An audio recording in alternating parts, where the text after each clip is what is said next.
Otep à tous, bien-aimés frères et sœurs. Le secrétaire général de l'ONU, vous le savez très bien, était au sommet de Kazan en Russie. Et il a eu un entretien en tête-à-tête avec le président Vladimir Poutine. Le secrétaire général de l'ONU a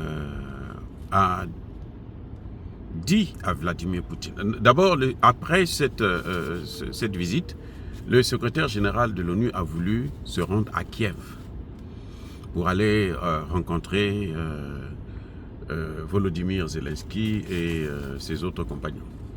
Mais Volodymyr Zelensky a refusé de le recevoir. Ah oui, il n'a pas confirmé la visite et en matière de diplomatie, c'est un refus, c'est un rejet, c'est ce qu'on appelle être non grata, quoi, sans le dire. C'est quand on est en colère, c'est comme ça, on vous écrit, vous ne répondez pas, ça signifie qu'on ne veut pas votre proposition, on ne soutient pas votre proposition. Alors, mais on a des remarques à faire. C'est le droit absolu de Zelensky de faire ce qu'il veut de sa vie. Monsieur Zelensky ne peut pas dicter la politique du secrétaire général.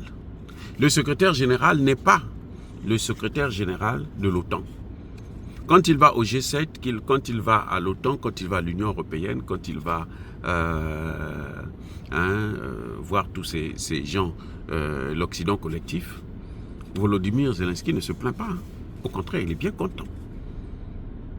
Oui, le secrétaire général de l'ONU, il a la responsabilité sur le monde entier. Il a le droit d'aller dans tous les pays du monde entier. Il n'y a aucun pays au monde, y compris les États-Unis, qui peut lui dire « Non, ne viens pas chez nous. Ne va pas là-bas. » Tu peux dire « Ne viens pas chez nous parce que tu n'as pas envie de le recevoir. » Très bien, parce que tu n'es pas content. Ça, c'est un fait. Mais l'interdire d'aller en Russie, Volodymyr n'a pas le droit de le faire. Donc, il n'est pas content parce qu'il est allé en Russie. Bon, ça, c'est son problème. On s'en bat les couilles. C'est le secrétaire général qui, au contraire, s'inquiète. Parce que quand il a rencontré Poutine, qu'est-ce qu'il a dit? Selon le bureau du secrétaire général, il aurait dit à M. Poutine que l'intervention en Russie, il appelle ça invasion en Russie, c'est contre le droit international. Oui. Et il a rappelé qu'il faut une paix juste. Je ne sais même pas ce qu'on met dans le concept de paix juste. Paix juste, c'est quoi? Mais je n'en sais rien. Volodymyr Zelensky dit que le secrétaire général a humilié le droit international. Oh, il sait qu'il y a un droit international. Ah bon?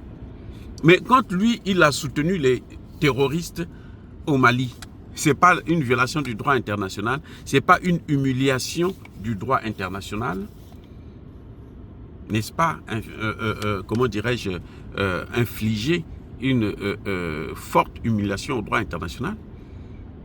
Quand il prend les armes qu'on lui envoie par l'Occident, et puis il envoie ces armes-là en Afrique, il n'y a pas d'humiliation du droit international. Parce que ce sont les Africains. Mais l'OTAN a détruit la Libye. C'est l'OTAN, vous savez, en fait, les BRICS là, c'est les conséquences de l'OTAN, de la politique de l'OTAN et du G7. Ce sont les conséquences de la politique et de l'OTAN et du G7 qui ont amené à ce que les pays puissent s'organiser comme ça. Tous les pays africains, là, les pays du tiers-monde, le sud global, tous ces pays qui courent après les BRICS, c'est pourquoi? Mais c'est pour fuir l'hégémonie de l'OTAN.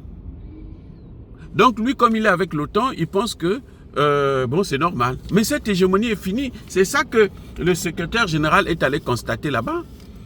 Si j'étais lui, j'allais avoir même honte parce qu'il a été déçu puisque on a bien dit que non, les Nations Unies là sont manipulées par l'OTAN. C'est pour ça qu'ils sont en train de créer ça.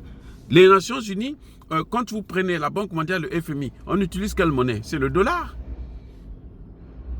Mais qui a voté? Vous avez dans vos pays là, vous avez voté pour le dollar? Non, personne n'a voté pour le dollar. Donc, M. Zelensky, vraiment, il abuse. Il abuse de son pouvoir. C'est tellement ridicule de croire que on a l'autorité sur tout parce qu'on est avec l'Occident. Je ne sais pas qui l'a conseillé de faire ça. Vous savez, les Occidentaux l'ont conseillé. Moi, j'ai suivi sur LCI. Quand il a décidé d'attaquer le Mali, mais sur LCI, on a dit que c'était une bonne chose. Les gens étaient contents. Eh oui, vous étiez contents, très bien. Maintenant, alors, qu'est-ce que vous voulez qu'on puisse faire? Bien-aimés frères et sœurs, il y a un problème avec ces gens-là. Et il est allé au Mali. Vous savez, en ce moment, son ministre des Affaires étrangères est en Afrique. Il est en train de chercher maintenant le soutien de l'Afrique. Mais le Mali, c'est l'Afrique. Ça dit que les pays africains, aucun pays africain ne va soutenir l'Ukraine à partir du moment où il a attaqué le Mali. Sauf les pays qui sont sous la domination encore de l'OTAN, des États-Unis, de l'Union européenne. Mais les pays qui veulent maintenant leur souveraineté, aucun n'acceptera que ce type-là qui a détruit, qui a soutenu les terroristes au Mali, puisse venir encore demander de l'aide en Afrique. De l'aide sur l'énergie, sur l'humanitaire. Qu'est-ce qu'il a à voir avec l'Afrique?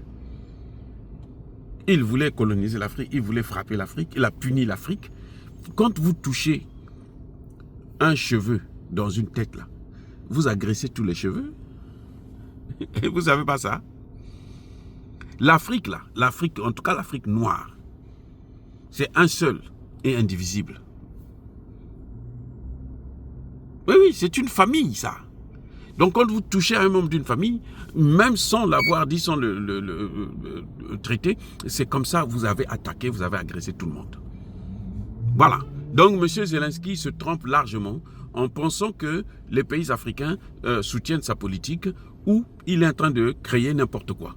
L'OTAN est à l'origine, il n'a qu'à aller à l'OTAN. L'OTAN est à l'origine de cette guerre. Ce n'est pas le secrétaire général de l'ONU, ce n'est pas la Russie. Parce que c'est l'OTAN qui n'a pas voulu tenir compte des problèmes de sécurité de la Russie. Le cas de l'Ukraine s'est produit en 1962 avec Cuba. C'était l'inverse. L'ex-URSS et les États-Unis. Maintenant que ça a changé de camp, c'est leurs intérêts qui sont menacés, c'est leurs objectifs qu'ils ne peuvent plus atteindre, et voilà qu'ils trouvent que même le secrétaire général de l'OTAN, de l'ONU leur appartient. Non, ça n'a aucun sens. Monsieur Zelensky, vous vous êtes trompé et continuez à vous tromper. Voilà, et c'est bien fait pour ce secrétaire général de l'ONU, parce que quand il s'agit de l'Afrique, le secrétaire général de l'ONU n'est jamais intervenu pour dire quoi que ce soit pour sauver les pays africains. Dire cela, c'est inciter à la haine ou à la violence. Non, Yaba colère ve Yamalebe.